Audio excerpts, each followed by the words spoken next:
The morning sun cast long shadows across the courtyard of Buckingham Palace as Captain William Harrison adjusted his ceremonial uniform for what he believed would be another routine day.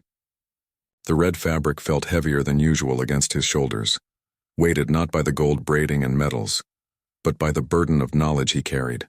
At 52 years old, Harrison had served the crown for nearly 3 decades, earning his position through unwavering dedication and an unshakable moral compass that had guided him through countless ceremonies and state occasions. Harrison had always believed that tradition and protocol were the backbone of the monarchy. Every morning he would recite the oath he had taken as a young guardsman, promising to serve with honor, integrity, and absolute loyalty to the institution that had shaped British history for over 1,000 years. His grandfather had served King George VI, his father had protected Queen Elizabeth II in her early reign, and now Harrison carried forward that proud legacy with the same determination that had run through his family's blood for generations. The notification had arrived the previous evening through official channels, delivered by a palace aide who seemed uncomfortable with the message he carried. Queen Camilla would be receiving a new ceremonial title during the upcoming state dinner, one that would elevate her position within the royal hierarchy and grant her additional privileges traditionally reserved for queens who had been born into royal bloodlines or had served the crown for decades. The announcement was to be made public within days, and all royal guards were expected to acknowledge and honor this new designation without question. Harrison had spent the sleepless night pacing his modest apartment near the palace grounds, wrestling with emotions he had never experienced in his long career. The new title felt wrong to him, not because he harbored personal animosity toward the queen consort, but because it seemed to disregard the careful balance of tradition and legitimacy that had sustained the monarchy through centuries of change. His research into royal protocols and historical precedents had only deepened his concerns, revealing that no similar title had ever been granted under comparable circumstances. As he walked through the familiar halls of the palace, Harrison noticed that other staff members seemed unusually quiet. Conversations that normally flowed freely among the household staff were replaced by hushed whispers and meaningful glances. The head butler, Mrs. Margaret Thornton, who had worked at the palace for nearly 40 years, offered him a knowing nod as their paths crossed near the grand staircase. Her expression suggested that Harrison was not alone in his discomfort with the recent developments. The weight of his family's legacy pressed heavily on Harrison's mind as he considered his options. His grandfather had once told him stories about the difficult decisions that palace staff sometimes faced, moments when personal convictions clashed with institutional expectations. The old man had always emphasized that true loyalty to the crown meant protecting its integrity, even when that protection required difficult choices. Those words echoed in Harrison's thoughts as he prepared for what might be the most challenging day of his career. During the morning briefing with his fellow guards, Harrison studied their faces carefully, searching for signs that others shared his concerns. The briefing officer, Colonel James Pemberton, delivered the information about the upcoming ceremony with his usual military precision, but Harrison detected a slight hesitation in his voice when discussing the new title. Several of the younger guards seemed confused by the announcement, while the more experienced ones maintained carefully neutral expressions that revealed nothing of their private thoughts. After the briefing, Harrison found himself walking through the palace gardens, a place where he had always found clarity during times of uncertainty. The perfectly manicured hedges and ancient oak trees had witnessed countless moments of royal history, from joyous celebrations to periods of crisis and change. He thought about Queen Elizabeth II, whose recent passing had left an enormous void in the institution she had served with such dedication. The late queen had earned her titles through decades of unwavering service, personal sacrifice, and an almost supernatural ability to embody the dignity and continuity that the British people expected from their monarch. The contrast between the late queen's earned authority and the current situation troubled Harrison deeply. He understood that times changed and that the monarchy needed to evolve to remain relevant, but he believed that evolution should honor the principles and traditions that had made the institution strong. The new title being granted to Queen Camilla felt rushed and politically motivated rather than earned through the kind of service and sacrifice that had traditionally warranted such recognition. As afternoon approached, Harrison received word that he would be part of the ceremonial guard for the state dinner, where the new title would be announced. The irony was not lost on him that he would be required to stand at attention while witnessing what he considered to be a departure from the very traditions he had sworn to protect. The burgundy and gold invitation that arrived at his station carried the weight of command, but also the opportunity for him to make a statement that could change everything. Harrison spent his final hours before the ceremony, reviewing his service record and the commendations he had received over the years. Each medal and citation represented moments when he had chosen duty over personal comfort, when he had placed the needs of the institution above his own desires. Now he faced a different kind of choice, one that would test not just his loyalty to his superiors, but his deeper commitment to the principles that had guided his entire adult life. The sun was setting over London as Harrison prepared for what he knew would be a defining moment.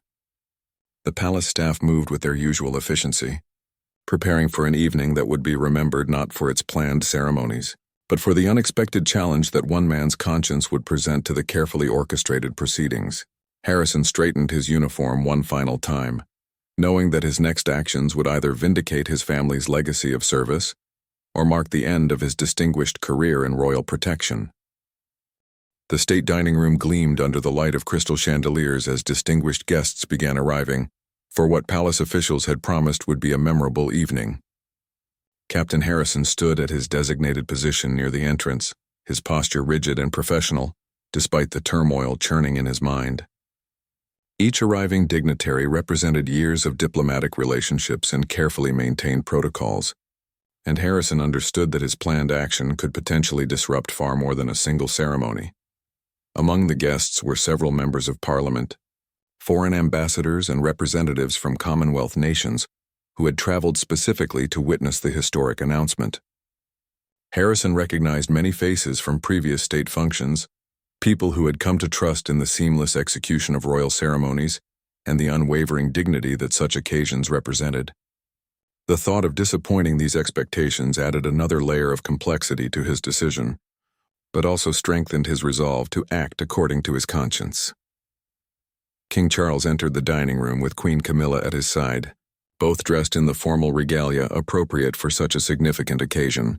The king appeared confident and pleased, clearly anticipating the positive reception of his wife's new title among the assembled guests. Queen Camilla wore a stunning blue gown adorned with sapphires that had belonged to previous queens, and her demeanor suggested she was ready to embrace the additional responsibilities that would come with her elevated status. Harrison observed the royal couple's entrance with the trained eye of a professional who had witnessed hundreds of such moments. He noted the subtle dynamics between the king and queen, the way they moved together with practiced coordination, and the obvious affection they shared despite the controversial nature of their relationship's history. Yet even as he acknowledged their genuine partnership, Harrison could not shake his belief that the new title represented an unprecedented departure from established traditions. The evening's program proceeded according to the carefully planned schedule, with guests enjoying a 7-course meal prepared by the palace's renowned kitchen staff. Conversations flowed smoothly among the tables, touching on topics ranging from international relations to cultural exchanges and charitable initiatives. Harrison remained at his post, maintaining the vigilant but unobtrusive presence that characterized the best royal protection officers, while internally rehearsing the words he planned to speak when the moment arrived. As the dinner plates were cleared and attention turned toward the evening's main event, Harrison felt his heart rate increase despite his years of training in remaining calm under pressure. The palace's protocol officer, a stern woman named Lady Patricia Worthington, approached the podium with the formal bearing that her position demanded. She had overseen countless royal announcements throughout her career, and her presence signaled that the ceremony was about to begin in earnest. King Charles rose from his seat and moved toward the front of the room, drawing the attention of every guest and staff member present. His speech began with the customary acknowledgments of the distinguished attendees and expressions of gratitude for their continued support of the monarchy. The king's voice carried the authority and warmth that had characterized his public speaking throughout his long preparation for the throne, and Harrison found himself momentarily impressed by the monarch's natural command of the room. The speech progressed through discussions of recent royal duties and upcoming initiatives, building toward the announcement that everyone present expected, but few fully understood. Harrison noticed that several palace staff members had positioned themselves along the walls of the dining room, their faces reflecting various degrees of anticipation and concern.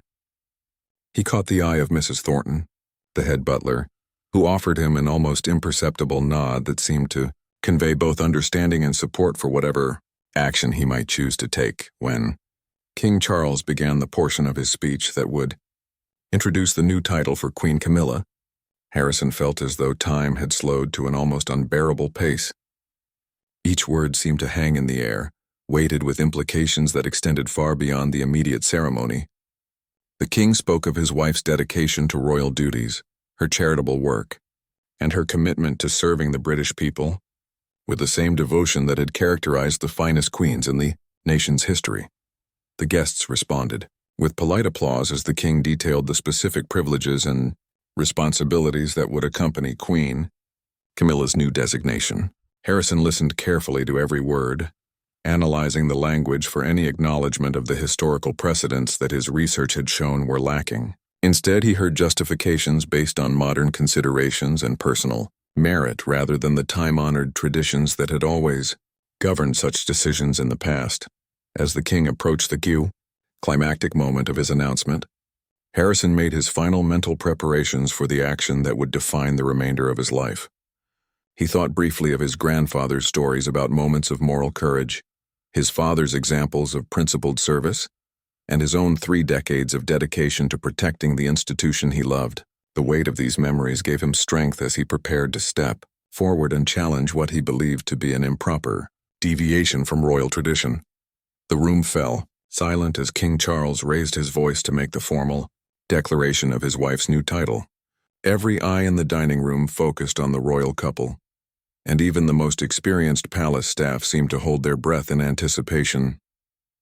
Harrison felt his muscles tense as he prepared to move from his position, knowing that his next actions would create a moment that would be remembered and analyzed for years to come. In that suspended moment before the king spoke the words that would officially grant the new title, Harrison reflected on the irony that his greatest act of loyalty to the crown might appear to be an act of defiance.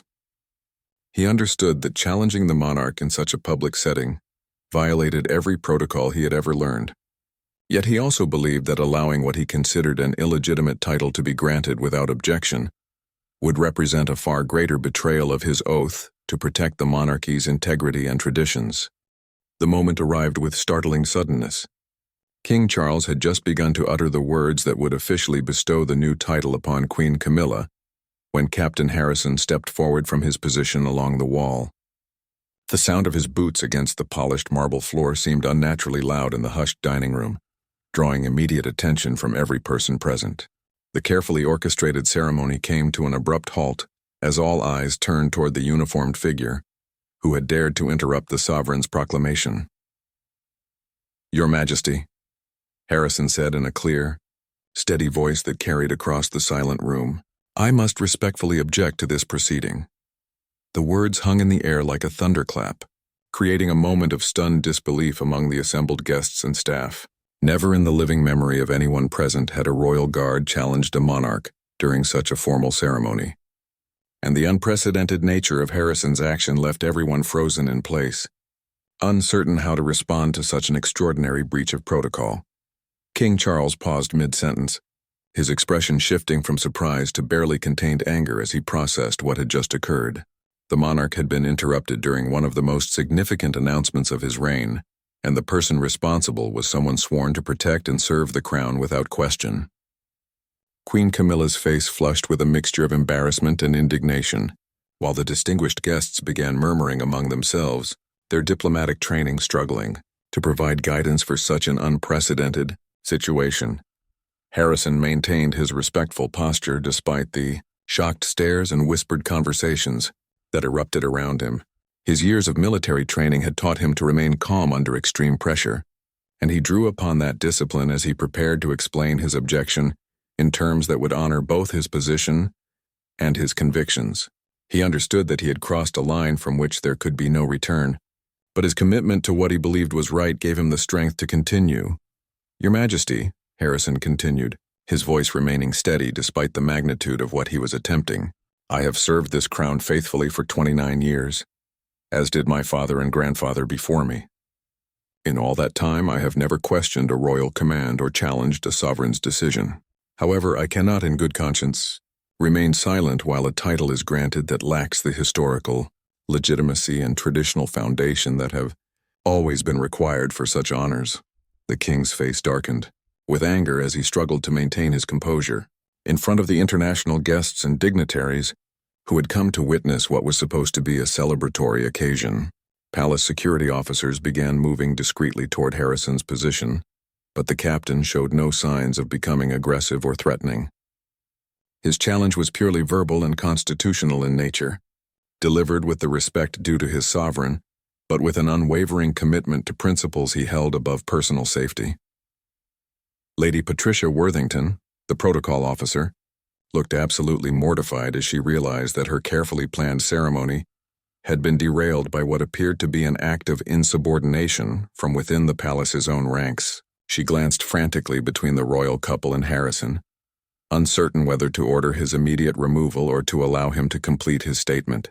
The unprecedented nature of the situation meant that no existing protocol provided guidance for handling such a challenge to royal authority.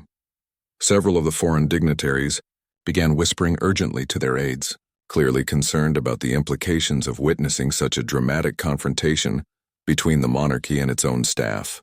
The French ambassador looked particularly uncomfortable, having arrived with expectations of observing a smooth demonstration of British royal tradition, rather than what appeared to be an internal crisis that threatened to undermine the very institution he had come to honor. Harrison took a measured step forward, careful to maintain a respectful distance while ensuring that his voice would carry clearly to everyone present. "The title Your Majesty seeks to bestow has no precedent in royal history," he declared, his military bearing adding weight to his words. "Every similar honor granted in the past millennium has been based on bloodline, extraordinary service spanning decades, or circumstances that simply do not apply in this situation. To create such a title without proper foundation threatens the very traditions that give the monarchy its legitimacy and strength." Queen Camilla stood slowly from her seat, her dignity intact, despite the obvious humiliation of being challenged so publicly on what should have been one of the most triumphant moments of her royal career. Her voice, when she finally spoke, carried a mixture of hurt and determination that revealed the depth of her emotional investment in the title she had expected to receive. "Captain Harrison," she said with remarkable composure, "I have dedicated years of my life to serving the British people and supporting the king in his duties. Do you truly believe that such service counts for nothing?" The question struck at the heart of Harrison's dilemma, forcing him to confront the human cost of his principled stand. He had no personal animosity toward Queen Camilla, and he genuinely respected the effort she had made to fulfill her royal duties, despite the challenging circumstances of her entry into the royal family.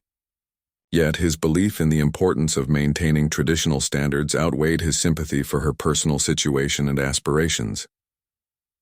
"Your Majesty," Harrison replied with evident respect, "your service has been noted and appreciated by many. However, service alone, regardless of its quality or duration, has never been sufficient to justify the creation of titles that contradict established precedent.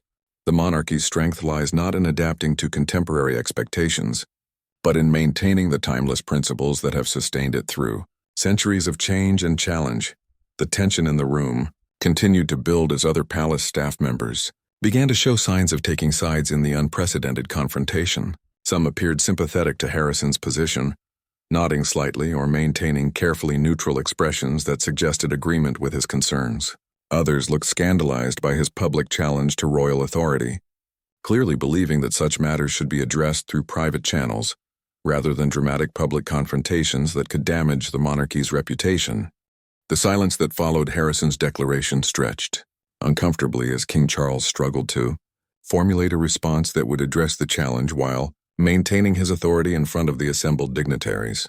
The monarch's face had progressed from surprise to anger, and now showed signs of the careful calculation that characterized his approach to difficult political situations. He understood that how he handled this unprecedented confrontation would have implications far beyond the immediate ceremony, potentially affecting public perception of his reign and the monarchy's stability. "Captain Harrison," the king said finally, his voice controlled but carrying an unmistakable edge of displeasure, "your service record has been exemplary, which makes your current behavior all the more disappointing. You have chosen to embarrass your sovereign and our distinguished guests with what amounts to a personal opinion disguised as constitutional concern. I suggest you return to your post immediately and allow this ceremony to proceed as planned." Harrison remained standing at attention, his posture unchanged despite the royal rebuke. His years of military service had taught him to accept criticism from superior officers without visible reaction, but this situation demanded more than mere acceptance of orders. He had crossed a threshold that required him to see his challenge through to its conclusion, regardless of the personal consequences that would inevitably follow. "Your Majesty," Harrison responded with continued respect, "I understand your displeasure, but I cannot withdraw my objection simply because it proves inconvenient. The historical record is clear regarding the circumstances under which similar titles have been granted. To proceed without addressing these concerns would set a precedent that could undermine the monarchy's constitutional foundation for future generations." The distinguished guests had moved beyond initial shock, and were now watching the confrontation with the intense fascination that comes from witnessing a genuinely historic moment. Several ambassadors were discreetly taking notes, clearly recognizing that they were observing an event that would require detailed reporting to their respective governments. The Canadian High Commissioner looked particularly concerned, given his nation's role as a Commonwealth realm with the British monarch as head of state. Mrs. Thornton, the head butler, had positioned herself near the dining room's main entrance, her expression revealing the internal conflict between her duty to maintain order and her apparent sympathy for Harrison's position. Other senior palace staff members were exchanging meaningful glances, suggesting that Harrison's concerns were shared more widely than anyone had previously acknowledged. The unity that typically characterized palace operations seemed to be fracturing along lines that had remained hidden until this moment of crisis. Queen Camilla rose from her seat with remarkable grace, her years of experience in challenging social situations serving her well in this unprecedented confrontation. She moved toward Harrison with measured steps, her bearing conveying both dignity and determination as she prepared to address his objections directly. The personal nature of the challenge clearly stung, but her response would demonstrate the composure and strength that had helped her navigate the complexities of royal life.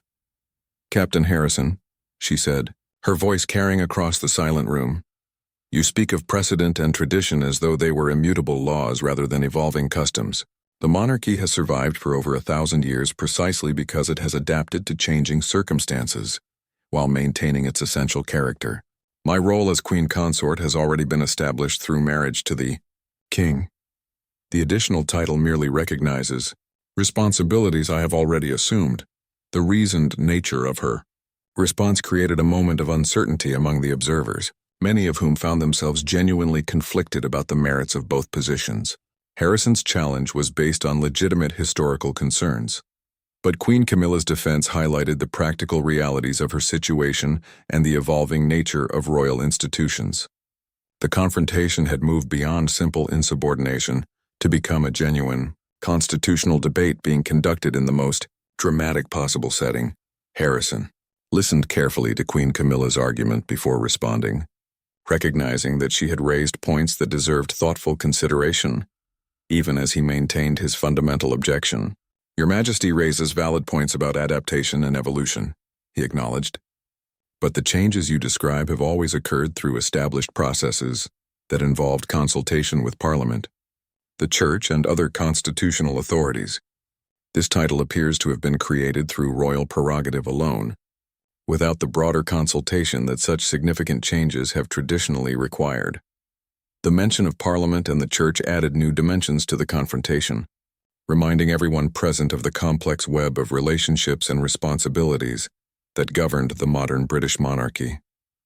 Several guests began to realize that Harrison's challenge raised questions that extended far beyond palace protocol, to touch on fundamental issues of constitutional governance and the proper limits of royal authority in the 21st century. King Charles appeared increasingly Frustrated by the prolonged nature of the confrontation and the complexity of the constitutional issues being raised, what should have been a straightforward ceremonial announcement had evolved into a public debate that threatened to overshadow the intended celebration and create lasting tensions within the royal household. His attempts to dismiss Harrison's concerns as mere personal opinion were being undermined by the captain's detailed knowledge of royal history and constitutional precedent. The French ambassador leaned toward his aide and whispered something that caused both men to nod gravely, clearly recognizing the historical significance of what they were witnessing. The confrontation bore similarities to constitutional crises that had shaped European monarchies throughout history, moments when individuals had chosen principle over personal safety to challenge royal authority on matters of fundamental importance. As the standoff continued, it became clear that neither side was prepared to back down easily.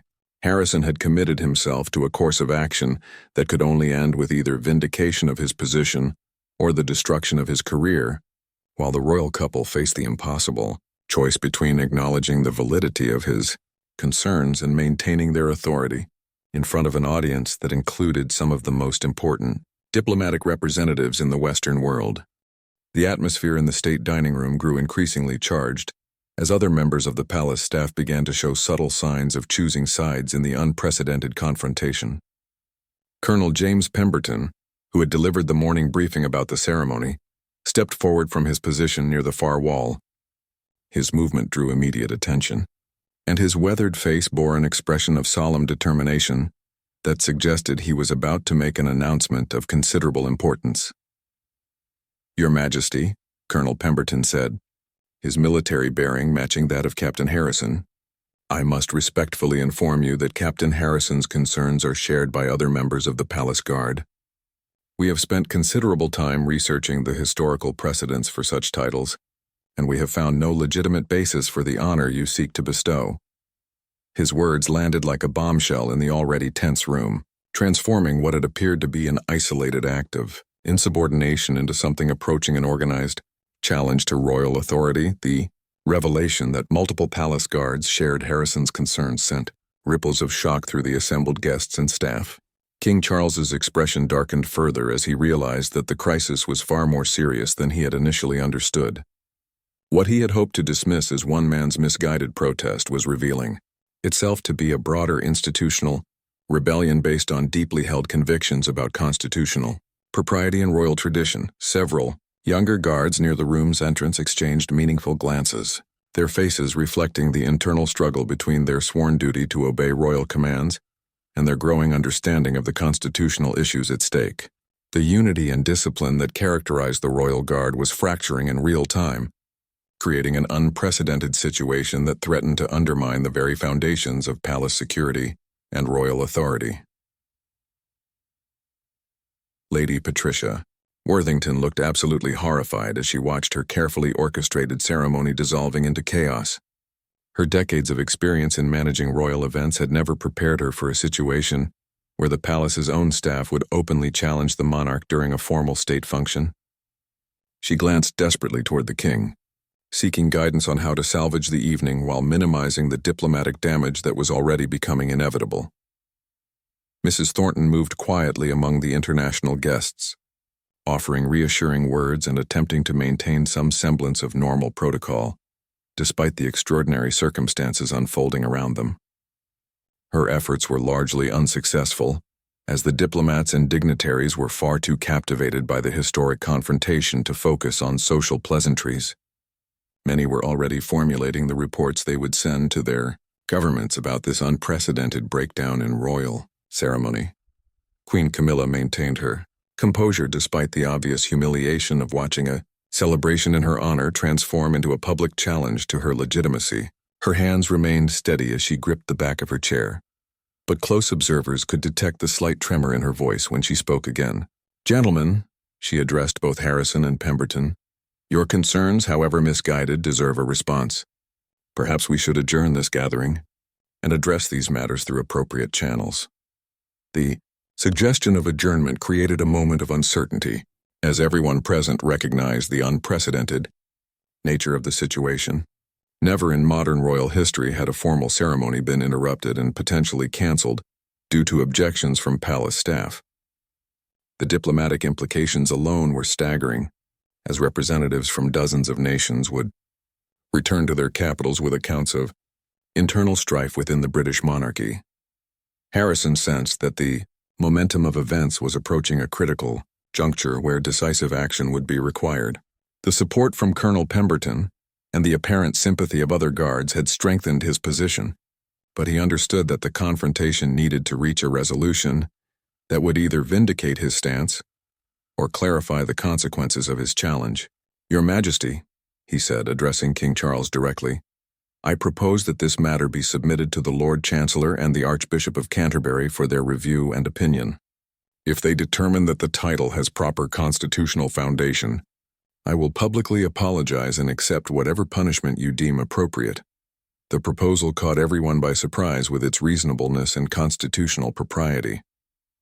Harrison was essentially offering to submit the dispute to the very authorities who would normally be consulted on such matters, while accepting personal responsibility for his challenge if those authorities disagreed with his position.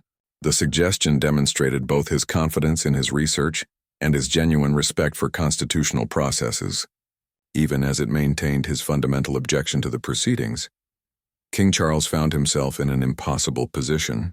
Accepting Harrison's proposal would acknowledge that the guard's challenge had legitimate constitutional merit, potentially undermining royal prerogative and setting a dangerous precedent for future challenges to royal authority.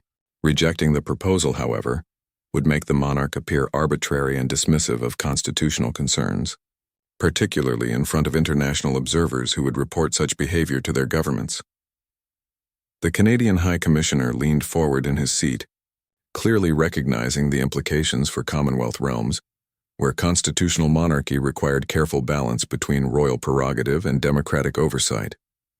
The confrontation had exposed tensions within the British system that could have ramifications far beyond the immediate ceremony, potentially affecting relationships with nations that shared the British monarch as their head of state. Several of the younger palace staff members had begun to whisper among themselves, their conversations revealing a generational divide in attitudes toward royal authority and constitutional propriety. The older staff members, who had served during Queen Elizabeth II's reign, appeared more shocked by the challenge to royal authority, while younger employees seemed more sympathetic to Harrison's constitutional concerns and his willingness to act on his convictions despite personal risk. The standoff continued as King Charles weighed his options, each of which carried significant risks and potential consequences. The evening that was supposed to celebrate Queen Camilla's elevated status had become a constitutional crisis that would be remembered and analyzed for decades to come, regardless of how it was ultimately resolved. The very foundations of royal authority and constitutional monarchy were being tested in the most public and dramatic way possible. The tension in the state dining room reached a breaking point as King Charles struggled with a decision that would define not only the remainder of the evening, but potentially the character of his entire reign. The unprecedented challenge from his own guards had created a constitutional crisis that demanded resolution, yet every available option carried risks that could undermine either royal authority or the monarchy's relationship with constitutional oversight institutions. After what felt like an eternity of silence, the king made his choice. "Captain Harrison," he said, his voice carrying a mixture of resignation and carefully controlled anger, "your proposal to involve the Lord Chancellor and the Archbishop of Canterbury suggests that you believe this matter extends beyond palace protocol into constitutional law. While I fundamentally disagree with your position and your methods, I cannot ignore such concerns when they are raised by officers who have served the crown with distinction." The king's words created a stir among the assembled guests as they realized they were witnessing a historic moment of royal accommodation to constitutional challenge. Never in living memory had a British monarch agreed to submit a personal decision to external review based on objections from palace staff. The precedent being set would likely influence royal decision-making for generations to come, establishing new expectations for constitutional consultation and oversight. Queen Camilla's face revealed the profound disappointment she felt at seeing her moment of triumph transformed into a source of institutional uncertainty. The title she had expected to receive with celebration and acclaim had become the subject of a constitutional review that would cast doubt on its legitimacy regardless of the eventual outcome. Her years of service and dedication to royal duties had been overshadowed by questions about historical precedent and constitutional propriety. However, King Charles continued, his tone hardening as he reasserted his authority, your method of raising these concerns was entirely inappropriate and constituted a serious breach of protocol that cannot be overlooked. Captain Harrison and Colonel Pemberton, you are both relieved of your duties pending a full investigation into your conduct. Your challenge may have constitutional merit, but your public insubordination represents a fundamental violation of your oaths of service.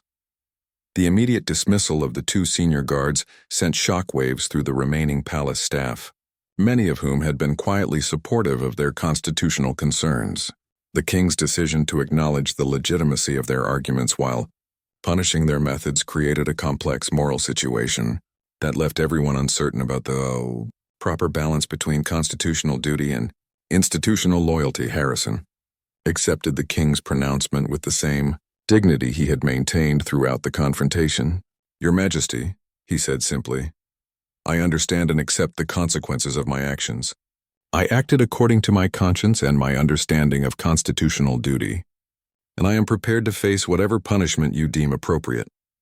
His calm acceptance of personal responsibility impressed even those who disagreed with his challenge, demonstrating the sincerity of his convictions and his respect for royal authority, even in disagreement. Colonel Pemberton stood at attention beside Harrison, his weathered face showing no regret for his decision to support his colleague's constitutional concerns. The two men had destroyed their careers in service of principles they believed were larger than personal advancement, and their dignified acceptance of consequences would become part of the historical record of this unprecedented evening. The international guests began to realize that they had witnessed a defining moment in the evolution of constitutional monarchy, a dramatic example of how democratic principles and royal prerogative could clash even within the most traditional institutional settings.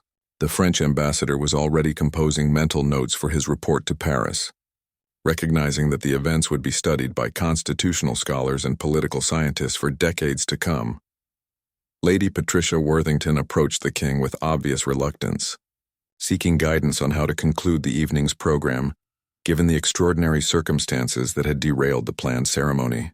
The protocol for handling such situations simply did not exist, as no one had ever imagined that a formal royal announcement would be interrupted by constitutional challenges from the palace's own staff. Mrs. Thornton began the delicate process of managing the guests' departure, offering polite explanations that revealed nothing, while ensuring that everyone understood the evening's program had been concluded. Her decades of experience in handling royal crises served her well as she navigated the diplomatic complexities of ending an event that had devolved into constitutional confrontation. As the evening wound toward its unexpected conclusion, King Charles made one final announcement that would shape the aftermath of the crisis.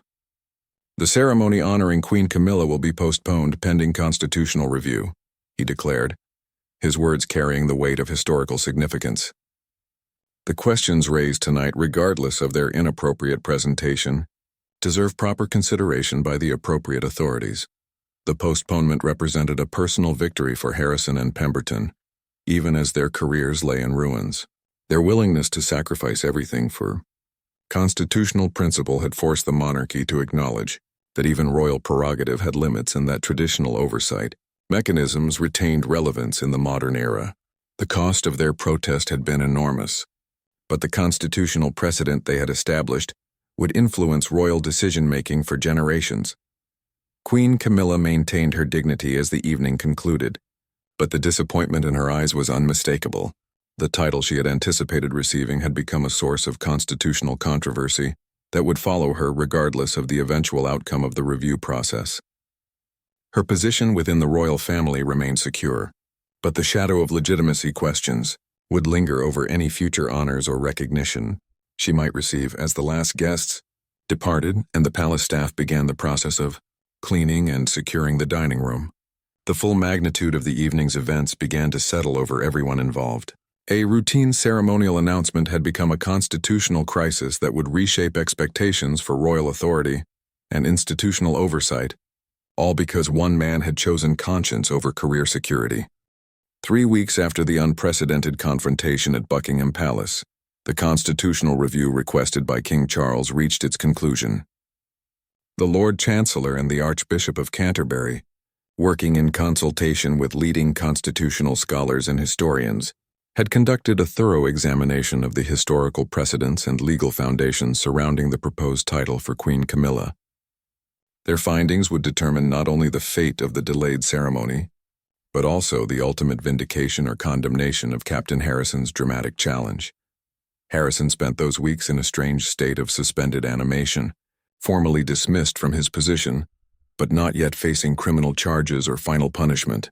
He had returned to his modest apartment near the palace grounds, where he found himself both celebrated and vilified by different segments of the public who had learned about his actions through inevitable media leaks.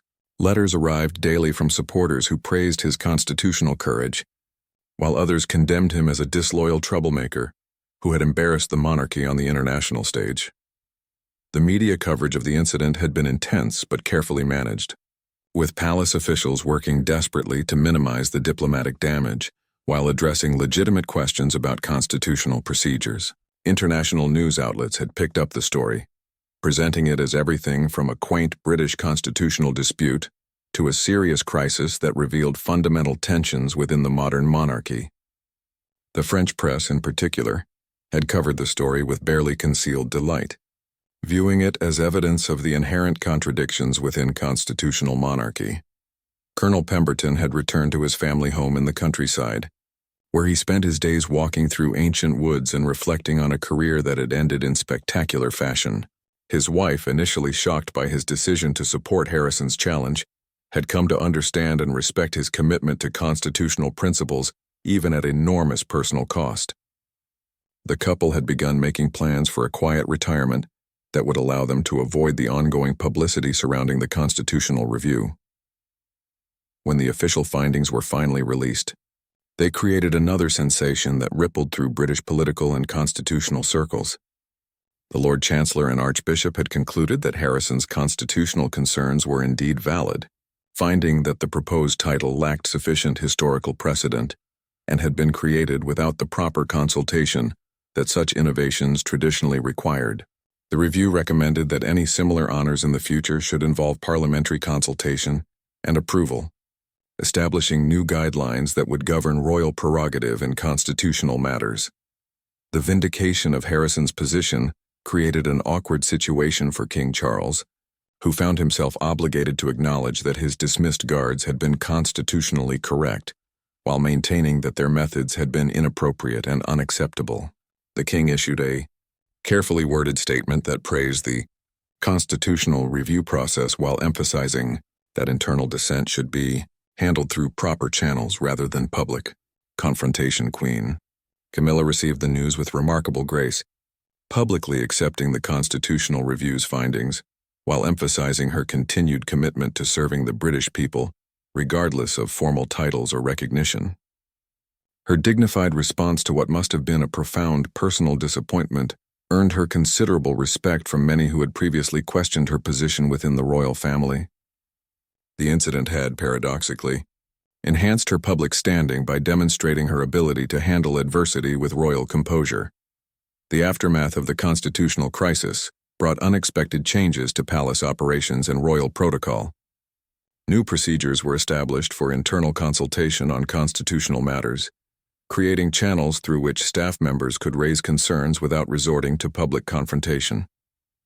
The changes represented a modernization of royal administration that acknowledged the legitimate role of institutional oversight while maintaining necessary discipline and hierarchy. Harrison found himself in the peculiar position of being constitutionally vindicated while remaining professionally ruined. The palace could hardly restore him to his position after his public challenge to royal authority, regardless of the merits of his constitutional arguments. However, several legal organizations and constitutional advocacy groups offered him positions that would allow him to continue serving the principles he had defended at such great personal cost. The international diplomatic community had watched the entire episode with fascination, recognizing it as a rare example of constitutional principles being tested and ultimately upheld despite enormous institutional pressure. The incident had demonstrated that even the most traditional monarchies remained subject to constitutional oversight, and that individual conscience could still play a role in maintaining democratic accountability within royal institutions. 6 months later, Harrison accepted a position with a constitutional law foundation that specialized in monitoring royal prerogative and parliamentary oversight. His new role allowed him to continue protecting the constitutional principles he valued, while working within a system that appreciated his expertise and commitment. The irony was not lost on him that his dismissal from royal service had led to a career that might prove more influential in safeguarding constitutional monarchy than his decades as a palace guard. The story of Captain Harrison's challenge became part of constitutional law curricula in universities across the Commonwealth, studied as an example of how individual conscience and institutional loyalty could come into conflict within constitutional monarchies. Legal scholars debated whether his public confrontation had been necessary, or whether private channels might have achieved the same constitutional outcomes with less institutional disruption. Queen Camilla never received the controversial title that had sparked the crisis, but her handling of the situation had earned her a different kind of recognition that proved more valuable than any formal honor. The Constitutional Review had established new standards for royal recognition that would govern the monarchy for generations to come, ensuring that future honors would be based on solid constitutional foundations, rather than royal preference alone. The precedent established by Harrison's challenge and the subsequent Constitutional Review had created lasting changes in the relationship between royal prerogative and constitutional oversight. The monarchy had emerged from the crisis strengthened rather than weakened, having demonstrated its ability to adapt to constitutional challenges while maintaining its essential character and dignity. The price of that strength had been paid by individuals who chose principle over personal security, but their sacrifice had helped preserve the constitutional foundations that made British democracy possible.